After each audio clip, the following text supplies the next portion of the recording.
Após a Revolução Russa de 1917, Lenin coloca em prática sua doutrina de expansão mundial do comunismo e, em 1920, estabelece as condições para a filiação ao Partido Comunista, entre elas a realização de amplas campanhas de agitação e propaganda nas organizações militares, principalmente no Exército. Em 25 de março de 1922, nasce o Partido Comunista do Brasil, o PCB. O novo partido aceitava as ordens diretas de Moscou. Em 1927, partindo da teoria à prática, o PCB criou uma frente única operária e iniciou um trabalho de infiltração nos quartéis, influenciando Luiz Carlos Prestes, capitão do Exército, a aderir ao comunismo, fato que se deu em março de 1931. Em abril de 1935, Prestes foi incumbido pela direção da Internacional Comunista de promover um levante armado no Brasil. O movimento tinha por objetivo derrubar o presidente Getúlio Vargas e tomar o poder. Liderados pela Aliança Nacional Libertadora, militares inclinados ao comunismo iniciaram a rebelião no dia 23 de novembro de 1935, dentro dos quartéis em várias partes do país. Mas devido à falta de organização dos ataques e à ausência do apoio popular, o exército derrotou os comunistas e evitou o golpe de Estado.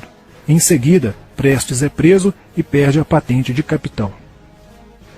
Com o advento da Segunda Guerra Mundial e a invasão da Rússia pelos nazistas, a política exterior soviética muda e Stalin tenta ganhar o apoio das democracias ocidentais. O PCB redireciona sua política seguindo disciplinadamente a orientação de Moscou e apoia Getúlio Vargas. Após o final da Segunda Guerra Mundial, o PCB reinicia a agitação das massas populares e tenta desestabilizar o governo Dutra através de uma política conspirativa. Durante toda a década de 50, Moscou, através de suas redes apoiadas pelos partidos comunistas no mundo inteiro, tentava desestabilizar as democracias ocidentais. Como consequência, nessa época, em muitas universidades ocidentais, predominava uma visão social esquerdista, sendo que grande parte do terceiro mundo aclamava o modelo soviético como a estrada para a justiça social.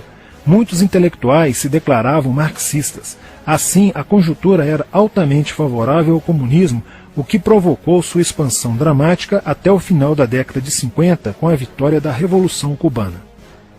Isso fez o PCB defender com mais intensidade a luta armada como a única solução viável e progressista dos problemas brasileiros. A União Soviética, destinada a aumentar o seu campo de influência no continente americano, despertou interesse pelo Brasil, um país de dimensões imensas, fronteiriço com quase todos os países da América do Sul, país estratégico no cenário mundial que poderia pender o fiel da balança para o lado comunista. Nos primeiros anos da década de 60, o Brasil passou a viver período de crescente instabilidade política, militar e institucional. Em 1961, Luiz Carlos Prestes encontrou-se com Nikita Khrushchev em Moscou para planejar a Revolução Agrária no Brasil. Neste mesmo ano, no governo de Jânio Quadros, o Partido Comunista Brasileiro enviou a Cuba, com o apoio de Fidel Castro, dezenas de brasileiros para o treinamento político-militar, visando a preparação de quadros revolucionários para desencadear ações de guerrilha rural e urbana no Brasil. Os chineses também colaboraram para a tentativa de implantação do comunismo no Brasil, recebendo na Academia Militar de Pequim, em 1962, um primeiro contingente de brasileiros, visando a formação de quadros guerrilheiros para o movimento que viria a ser implantado na região do Araguaia. No Nordeste do Brasil, Francisco Julião organizava as ligas camponesas, com militantes treinados em Cuba. O apoio cubano concretizou-se no fornecimento de armas e dinheiro, além da compra de fazendas em Goiás, Acre, Bahia e Pernambuco, para funcionar como campos de treinamento. No dia 4 de dezembro de 1962, o jornal O Estado de São Paulo noticiou a descoberta e o desbaratamento de um campo de treinamento de guerrilha no estado de Goiás, em uma das 3 fazendas pertencentes às ligas camponesas. Enquanto isso, Goulart governava o país de uma forma pendular. Ora pendia para o lado dos comunistas, ora para o lado dos conservadores. Em setembro de 1963, tudo indicava que o país caminhava para uma revolução de esquerda, principalmente com João Goulart apoiando a sindicalização de sargentos, promovendo a quebra da hierarquia e da disciplina nas Forças Armadas. Em 4 de outubro de 1963, Goulart solicita o estado de sítio ao Congresso Nacional, pelo prazo de 30 dias. A manobra foi repelida pelo Congresso e João Goulart passou a conduzir ações no sentido de implementar o projeto golpista que desaguaria em um regime totalitário de esquerda. Insuflado e orientado por seu cunhado Leonel Brizola, pregava a necessidade de reformas de base e a implantação de uma república sindicalista. Controlando o aparelho sindical, o governo promovia o grevismo, a anarquia e o caos. O país passou a viver dias de intranquilidade, estagnação econômica e inflação descontrolada. Em meio à crescente radicalização do ambiente político, Leonel Brizola era a liderança que unificou as esquerdas na frente de mobilização popular, criando o grupo dos 11 companheiros para tomar o poder pela luta armada. Segundo Brizola, o grupo dos 11 seria a vanguarda avançada do movimento revolucionário, a exemplo da Guarda Vermelha da Revolução Socialista de 1917 na União Soviética. Alheio às críticas que lhe endereçavam militares e oposição civil, João Goulart e o PCB mantinham entendimentos constantes. No dia 13 de março de 1964, um comício realizado na Praça Central do Brasil, no Rio de Janeiro, ficou conhecido como a Comissão das Reformas.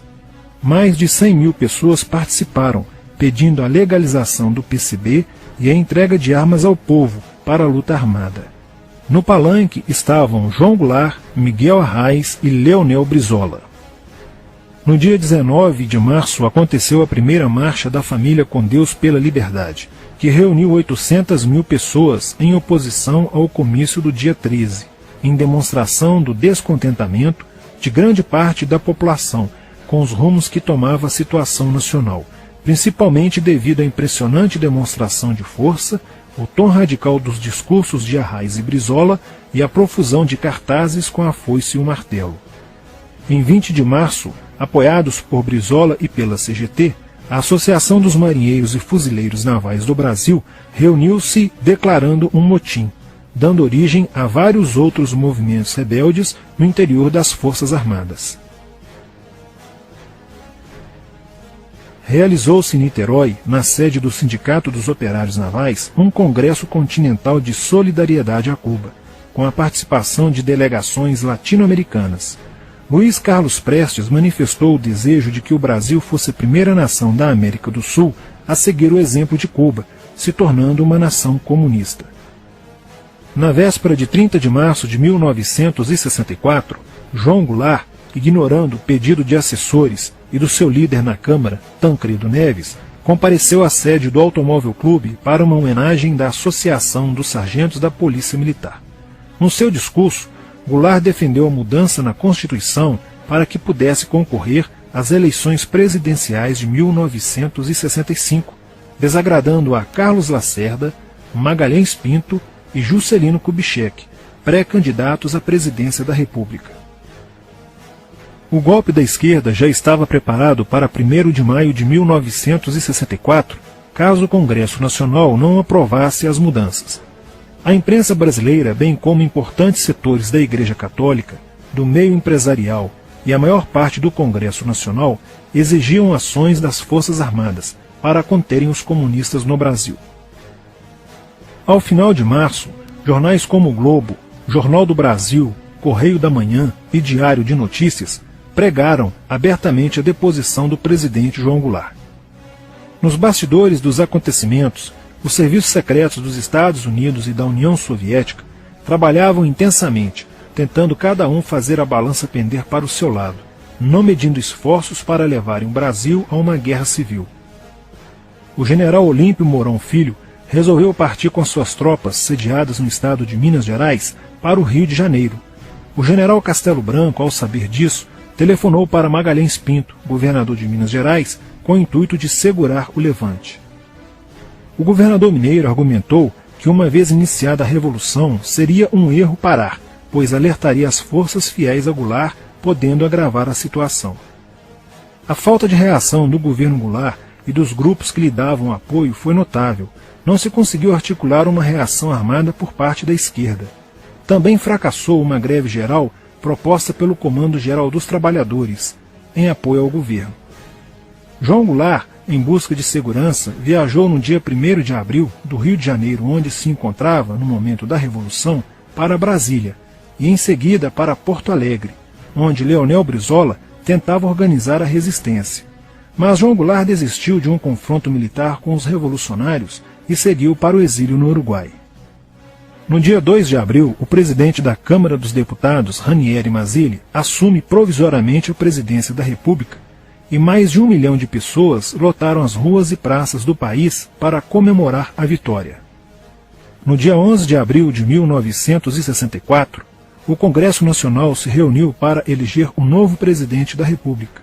O general Castelo Branco, aclamado por grande parte da sociedade brasileira, apoiado pela imprensa e por importantes setores da Igreja Católica, além de contar com a aprovação de grandes líderes políticos, entre eles Juscelino Kubitschek, precisava de 238 votos para ser eleito em primeiro turno, e acabou recebendo 361 votos.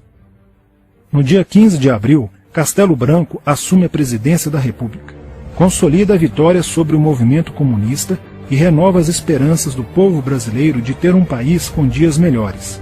Porém, a esquerda derrotada colocaria em cena, nos anos posteriores, Carlos Marighella, ideológico comunista e defensor da luta armada, que submeteria o povo brasileiro às ações mais obscuras da guerrilha, o terrorismo.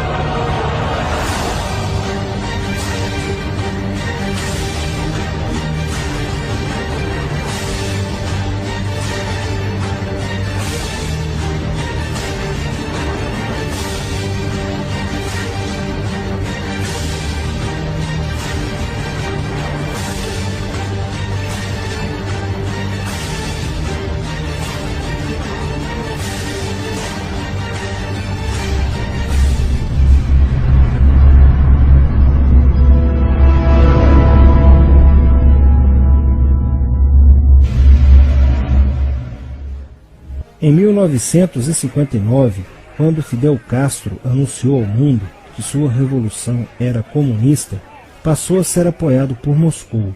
Com isso, a União Soviética iniciou uma campanha para dominar com a ideologia marxista a América Latina, onde os partidos comunistas formariam grupos de guerrilha armada com dinheiro soviético, repassado por Cuba. No Brasil, foram criadas 29 organizações guerrilheiras, onde Fidel Castro vislumbrou expandir sua revolução comunista.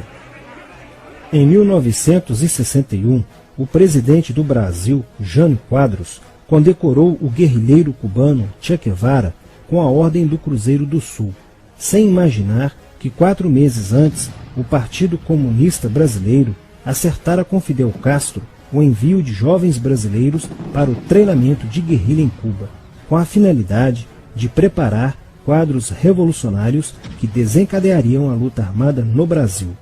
As ações armadas já existiam antes de 1964 no governo de João Goulart, através das Ligas Camponesas de Francisco Julião e do Grupo dos 11 de Leonel Brizola. Com a chegada ao poder, em 1964, do presidente Castelo Branco, centenas de comunistas e políticos de esquerda refugiaram-se no Uruguai, onde formariam a Frente Popular de Libertação, que a partir de 1965 empreenderia atos de sabotagem urbana e focos de guerrilha rural no Brasil, principalmente na Serra do Caparaó, cujos guerrilheiros, apoiados por Leonel Brizola, foram combatidos e vencidos por tropas da Polícia Militar de Minas Gerais. Em 1966, a esquerda brasileira, decidida a tomar o poder à força e em curto prazo, passou a adotar táticas terroristas como as que foram usadas pelo grupo guerrilheiro Ação Popular, que ao explodir uma bomba no saguão do Aeroporto Internacional de Guararapes, em Recife, matou o jornalista Edson Regis de Carvalho e o almirante Nelson Gomes Fernandes, A influência da Revolução Cubana passou a servir de modelo para muitos revolucionários como Carlos Marighella, do PCB, que em 1967 viajou a Cuba e participou de um evento sobre a propagação da luta armada no território brasileiro. De volta ao Brasil, em setembro de 1967, Marighella criou a Ação Libertadora Nacional, ALN, e começou a recrutar jovens brasileiros entre os estudantes que, depois de preparados ideologicamente, foram enviados a Cuba. Em 1968, com a chegada ao Brasil do primeiro contingente da ALN de guerrilheiros formados em Cuba, entrou em cena Carlos Lamarca, capitão do Exército e militante da Vanguarda Popular Revolucionária, VPR, que se uniu a Marighella e em janeiro de 1969 explodiu 50 quilos de dinamite no QG do 2º Exército, matando na explosão o soldado do Exército Mário Cosel Filho e ferindo 6 militares. E ainda, na cidade de São Paulo, os guerrilheiros avançaram com um veículo roubado e abordaram o capitão Chandler, do Exército dos Estados Unidos, que se encontrava no interior de um automóvel quando saía de sua residência. Chandler foi morto por uma rajada de metralhadora em frente da esposa e do filho de 9 anos. O Comando de Libertação Nacional, Colina, criado em Belo Horizonte no ano de 1968, executou na capital mineira vários assaltos a agências bancárias e atentados à bomba. Os guerrilheiros se reuniam durante as sessões de cinema no Cine Caiaca, localizado na área central de Belo Horizonte, para planejarem as ações de terror e guerrilha. A situação estava ficando caótica no país. Os guerrilheiros praticavam atentados à bomba nas grandes cidades, matando e ferindo vários inocentes, aumentando a insegurança e o medo da população, que passou a exigir ações imediatas do governo brasileiro para acabar com a violência praticada pela guerrilha. Atendendo ao clamor público para combater o terrorismo e a guerrilha com mais rigor, o presidente Costa e Silva editou o Ato Institucional número 5, AI-5, que previa o exílio e punições mais severas aos autores de atos de guerrilha terrorista praticados contra a população brasileira. Em desafio à nova medida do governo de proteção à sociedade, Carlos Marighella, em 1969, lançou o seu mini-manual do guerrilheiro urbano. Neste mesmo ano, só no Rio de Janeiro, a ALN, para aumentar os seus recursos financeiros, praticou 30 assaltos, sendo a maioria deles contra as agências bancárias. E ainda, em 1969, a ALN, juntamente com o movimento revolucionário 8 de outubro, o MR8, sequestrou o embaixador dos Estados Unidos, Charles Burke. O sequestro foi sugerido pelo guerrilheiro Franklin Martins. Os guerrilheiros exigiram a libertação de 15 presos políticos, dentre os quais se encontrava José Dirceu. A exigência foi prontamente atendida pelo governo militar. A ALN estava prestes a sofrer um grande golpe quando Marighella começou a cair. Após a prisão de um militante de sua organização, no dia 1º de outubro de 1969. Os dados fornecidos pelo militante da ALN preso coincidiram com informações prestadas por outro militante da VPR, que também denunciou o envolvimento de vários religiosos com grupos de guerrilha, entre eles Frei Beto. Quando Frei Fernando e Frei Ivo, também envolvidos com os grupos guerrilheiros, foram presos e logo após interrogados, os religiosos entregaram o ponto de contato de Carlos Marighella, na cidade de São Paulo. No dia 4 de novembro de 1969, o ponto foi cercado pela polícia, onde Marighella, percebendo o cerco, reagiu e foi morto. Depois da morte de Marighella, centenas de guerrilheiros foram presos e mais de 300 armas apreendidas. 2 sequestros de diplomatas, o embaixador alemão Enfield von Hollemer e o cônsul japonês Nobuo Okushi foram feitos às pressas para libertar os guerrilheiros que continuavam presos. Inspirados no marxismo cultural, vários militantes da esquerda brasileira iniciaram a estruturação de uma organização que se infiltrou nas faculdades brasileiras, bem como no meio artístico e cultural e principalmente nas edições de jornais, setores estes com grande poder de influência sobre a formação da opinião popular. Durante as manifestações, vários militantes comunistas, usando armas de fogo, eram infiltrados no movimento estudantil e disparavam contra os manifestantes, na intenção de colocar a opinião pública contra o regime militar.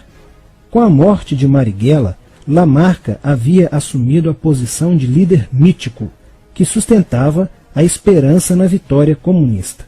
Em 1970, quando o embaixador suíço Giovanni Butcher foi sequestrado, o governo se recusou a soltar os presos da lista apresentada pelos guerrilheiros. Depois de 40 dias de sequestro, os guerrilheiros quiseram matar o embaixador suíço. Porém, o governo militar cedeu e as exigências dos guerrilheiros sequestradores foram atendidas, preservando a vida do diplomata. Na cidade de São Paulo, o cerco sobre a vanguarda popular revolucionária, liderada por Carlos Lamarca, estava se fechando. Isso fez com que Lamarca fugisse para o Vale da Ribeira e montasse um campo de treinamento para a guerrilha. Na tentativa de descobrir este campo, tropas da Polícia Militar do estado de São Paulo foram deslocadas para a região. No dia 8 de maio de 1970, um pelotão comandado pelo tenente da Polícia Militar, Alberto Mendes Júnior, foi emboscado e rendido por guerrilheiros da VPR. O tenente Mendes foi feito refém e obrigado a seguir com os guerrilheiros na direção de Sete Barras. Depois de um dia e meio andando pela mata, Lamarca formou um tribunal revolucionário e decidiu matar o tenente Mendes, que teve o crânio esmagado por coronhadas de fuzil desferidas pelos guerrilheiros Diógenes e Fujimori. Apesar do cerco, Lamarca conseguiu escapar e em 1971 chegou ao sertão da Bahia. Depoimentos de guerrilheiros presos em Salvador levaram o exército ao esconderijo de Lamarca, que, estando armado de metralhadora, reagiu à prisão e foi morto. Após a morte de Lamarca, o número de militantes presos era bem maior que o número de guerrilheiros em ação no Brasil. Os guerrilheiros, percebendo que o cerco estava se fechando, passaram a sequestrar aviões comerciais e obrigar o piloto a desviar para outro país, onde pudessem se exilar. 4 desses aviões foram desviados para Cuba. Os guerrilheiros comunistas estavam perdendo a guerra. Os militantes que abandonavam as armas eram acusados de traição nos tribunais vermelhos e executados pelos próprios companheiros, em atos de justiçamento. Já no início de 1971, o PCdoB conduzia o trabalho de campo na região do Araguaia, na divisa entre os estados de Goiás, Pará e Maranhão, com a missão de implantar um núcleo guerrilheiro que tinha por objetivo fomentar uma revolução socialista, onde centenas de guerrilheiros já haviam se estabelecido há pelo menos 6 anos. No início de abril de 1972, o presidente Médici enviou à região do Araguaia equipes especializadas em inteligência que, da busca do conhecimento sobre a atividade clandestina, logo efetuaram as primeiras prisões, entre elas a de José Genuíno, primeiro guerrilheiro preso no Araguaia.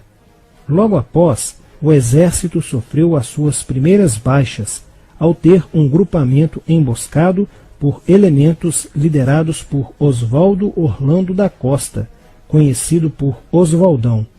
Isso fez com que o exército passasse a empregar tropas convencionais que cercaram toda a região do Araguaia. Com a derrota cada vez mais próxima e com o total abandono logístico do PCdoB, ao qual os guerrilheiros foram relegados, sem armas, comida e remédios, vários militantes da guerrilha encurralados quiseram se entregar, mas foram mortos pelos próprios companheiros em atos de justiçamento. Após a morte de Oswaldão e o desmantelamento do comando militar da guerrilha, o cerco do exército se fechou sobre os rebeldes e vários guerrilheiros foram presos. Assim terminava o sonho da esquerda brasileira de transformar o Brasil em uma ditadura comunista. Mas a esquerda brasileira não desistiria de conquistar o poder e retornaria mais tarde com uma tática mais eficiente que a luta armada: o marxismo cultural.